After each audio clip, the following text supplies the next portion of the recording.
Садык мырза, сиздин байлыгыңыз жөнүндө суроолор болуп атат да. Ушуга бир жоопторуңуз барбы? Ооба, кечээ күнү мен уктум, көрсө кээ бир каналдардан менин сан жеткис байлыгым жөнүндө сөз болуп ататтыр. Мына менин үйүмдү көрсөтүп коеюн деп атам. Бул мына менин үйүм. Жөнөкөй, кадимкидей, кичинекей, чакан үйдө.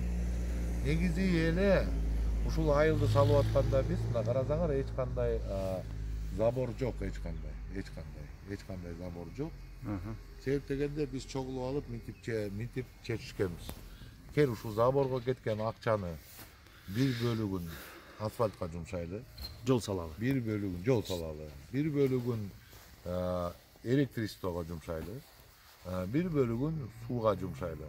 Мамлекеттен эчтеке сурабайлы. Мамлекет ансызда кыйналып турат деп достор, классташтар, саналаштар чогулуп ушул жерди 2009-жылы ар бир участогун $5000 сатып алып, анан үстүнө $5000 кошуп, ушунун баарын жасаганбыз. Көрсө болот экен. Жакшынакай эч кандай забор жок. Баары кенен, эл басат, балдар ойнойт. Анан там салганда дагы мен досторума айткам: "Достор, келип чайкана салабыз айылга, бир чогуу. Ошол жерден куда күтөсүңөр, дос күтөсүңөр, салбагыла чоң тамды." Бирок баары бир кыргыз деген кыргыз экенбиз. Кээleri болушпай 2 этаж, 3 этаж салды. Мына тамды көрсөтүп койсо, менин классташым Кадырбек деген Кошунаңыз. Кошунаңыз. жөнөкөй эле ГАИде иштеп мурун пенсияга чыкты. Ал менден бай эмес.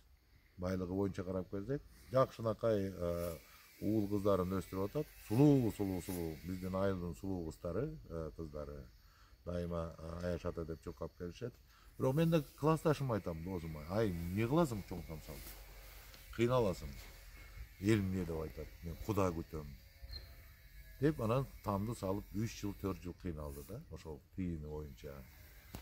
Куданы биз 3 жолу күтөбүз өмүрүбүздө.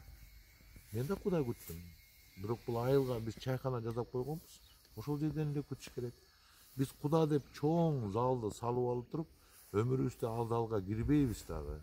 Анан куданы өмүрүбүздө 2 жолу, 3 жолу күтөбүз. Ошон үчүн ушундай чоң там салыш керекпи? Мен оюмча жок. Бул ысырапкерчилик менин оюмча. Бул туура эмес. Бул биздин психология. Эл эмне дейт? Элге мен чоң там салыш керек. Мына карагыла, бул тамдын керек болсо фундаменти да жок. Тоолуу жерге фундамент салып эмне кереги бар? Кургак жерге бийик салып эмне кереги бар? Чакан, жылуу, кышында дагы болгону 4000-5000 сом кетет. Неме Жылытууга. Биз өзүбүздү эконом кылбай жатпайбызбы? Өзүбүз бир чаржайт иштерди жасап атпайбызбы? Акчаңыз болсо билимге жумшагыла. Акчаңар көбүрөөк болсо балдарды окуталы. Акча көбүрөөк болсо аларды маданиятка үйрөтөлү. Акча көбүрөөк болсо алар эл жерди кыдырсын.